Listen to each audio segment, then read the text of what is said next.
Yeah, hi, it's 28th of February 2018, around about almost midday. As usual, I'll start off with a disclaimer that I'm the type of mgtow that is going my own particular way. I'm not part of a crowd of people going in any particular direction.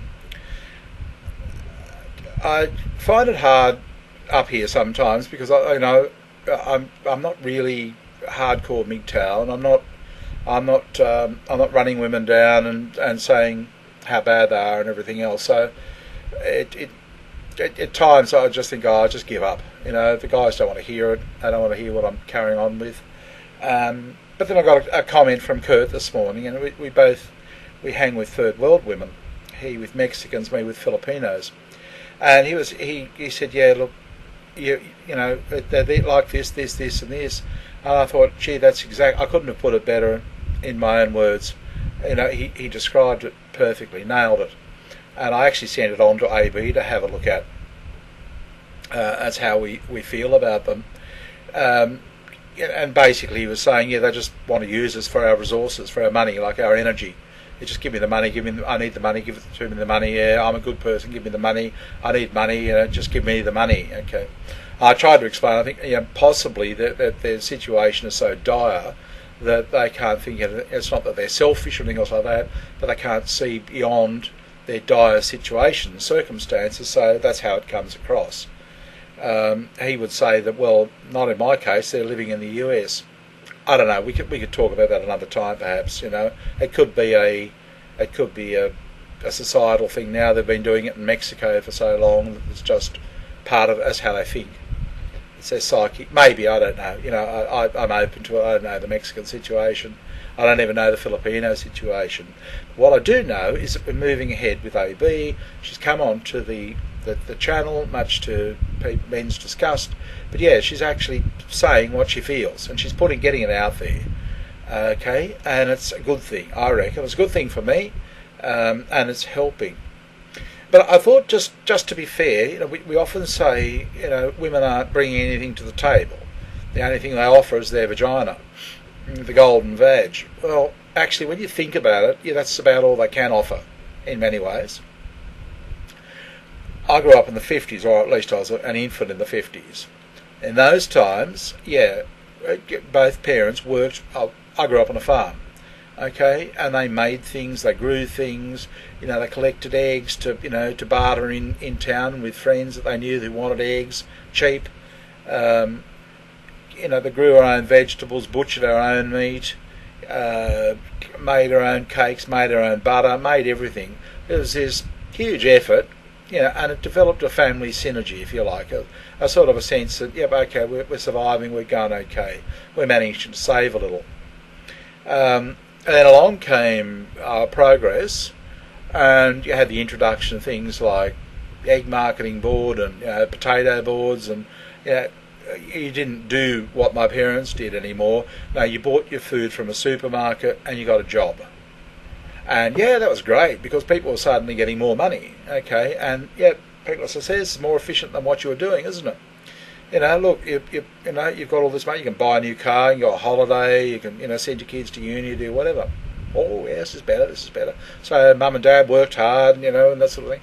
And then, we can leverage up this synergy, even this, financial synergy. It's becoming more and more financial synergy.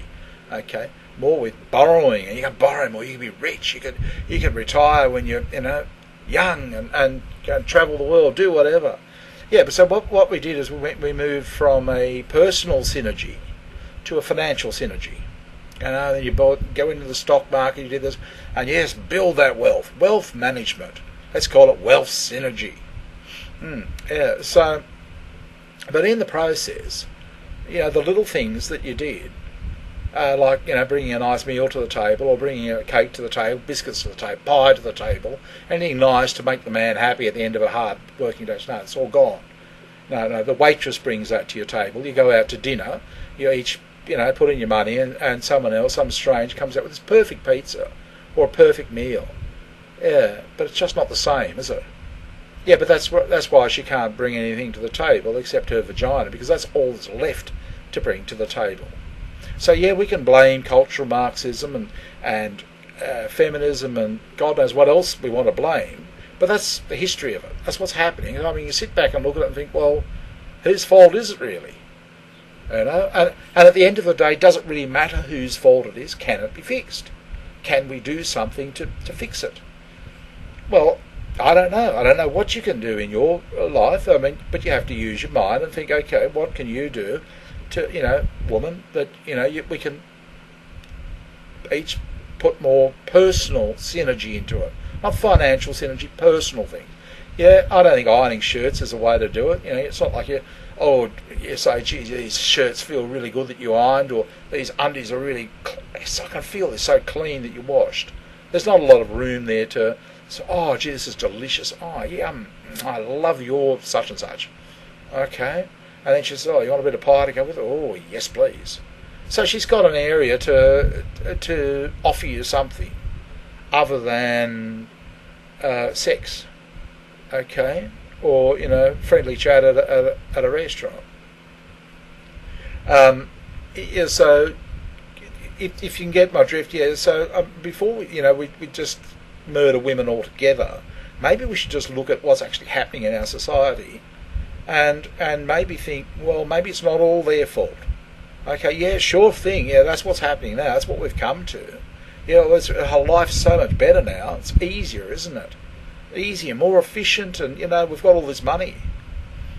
I think it's probably harder. We're fatter, and yeah, we've got a lot more debt. That's for sure. Yeah, the debt's mounting up, piles of it. Yeah, so that's just the situation. I mean, you can argue about it if you like, but I mean, I think you could take it even deeper. But yeah, from moving from there to there, I mean, it's interesting. I've got this Greek backdrop up. I watched a video after their economies collapsed and what have you, and a lot of them have set up an alternative payment system. They don't use the euro. They exchange barter, more or less. So one guy will bring in eggs, someone else will bring in a load of pumpkin, and they swap it, change it, and they use that as their currency, and they get these credits. I don't know exactly how it works, but I noticed how they're walking around in these sort of communal meeting places, like you meet in the back alley. So you want to buy some eggs, but they were smiling, they were happy. You could tell when people are happy. And you could tell they were happy with the arrangement. Yeah, they were swapping and sharing ideas, just as they did back in the 50s. Women would get together and, well, how do you make that? Because they'd take their cake or whatever, to church, and, oh, how did you do that? Or how did you do this? Or, how does that work? And the men would talk about this and that, and they'd swap and share ideas. Okay, and it developed a group synergy, a communal synergy. There's none of it anymore. We just go to the supermarket, you order in, and you get this done for you, that done. It's all gone with all of our efficiency. So before you throw women under the bus completely, consider that. Okay, and you might ask, well, what can you do about it? Well, I don't know what you can do about it, but I know what I'm doing about it. I'm helping AB become not the world's cheapest wife in the world, but the world's cheapest date. To do that, I'm buying her a beer making kit, so she can make beers. It'll cost her 10 cents a glass to make, and she can sell them to me for $1. I have 5 beers with her, we get drunk, have a great time. That's something. She makes $5 or thereabouts. Okay? Now she's talking about pizza. I just put it away, but I have a pizza stone. I thought, why don't I buy her a pizza stone as well? Then she can make really yummy pizzas for herself, and yep, I'll buy that for her as well, but it'll be only a couple of dollars, and she'll get to keep most of that couple of dollars. So all up, we can have a date for under $10. Have a great time, a lot of laughs, because AB is really a fun woman. It's not something she can do with America or Americans, because of totally different time zones, which is a pity, because she's a really laid-back, fun sort of woman. But right now, all she can think to do is say, can you please give me some money? Well, I'm here to try and help her say, no, you can get almost as much money, or you can get more money probably, by offering something, and that's company. Old guys like me, I don't want to go out and have a date with all this sexual harassment and everything else, You know, I really want to, and I want to sit back, have a few drinks, and I'll get pissed. And if I say something you don't like what I say, you'll click me off. You know, but if I do that in real, I'll have the police around here. Sexual harassment, you're in jail. I don't want it. So I'd rather do this for AB. But so the whole point of this video is that this is how I'm solving the problem. It's taking me a good while to figure it out. But I'm getting there, and I'm actually solving the problem, and I'll end up having dates with AB for a long time. And if she finds other boyfriends, I don't care. I just want to have a drink with her. The neighbour can't understand how I can have a drink online with her. And he says, you know, don't you want her sitting there? I said, what for? Oh, just in case you want a bit of a squeeze. Oh, Jesus, you know, he's old, this guy. And I thought, you're right. Yeah, in this day and age with sexual harassment, I'm going to have a bit of a squeeze. Yeah, I put my hand on her knee. I'd have a bloody feminist on me. I saw that. I took a photo of my. You're in court next. We'll book you in for Wednesday. Fuck off. No, I don't want that. No, they don't know what I'm doing. Nobody knows what I'm doing, and what I'm doing is fine. It's on cam. You know, no problems at all. But that's how I'm solving it. And that's finding a way where AB can put in some energy, I can put in some energy, and we draw a lot out of it. And I'll bet you we'll have a fucking good time, a good relationship. Okay, it's been good talking to you. I'll talk to you soon. Bye.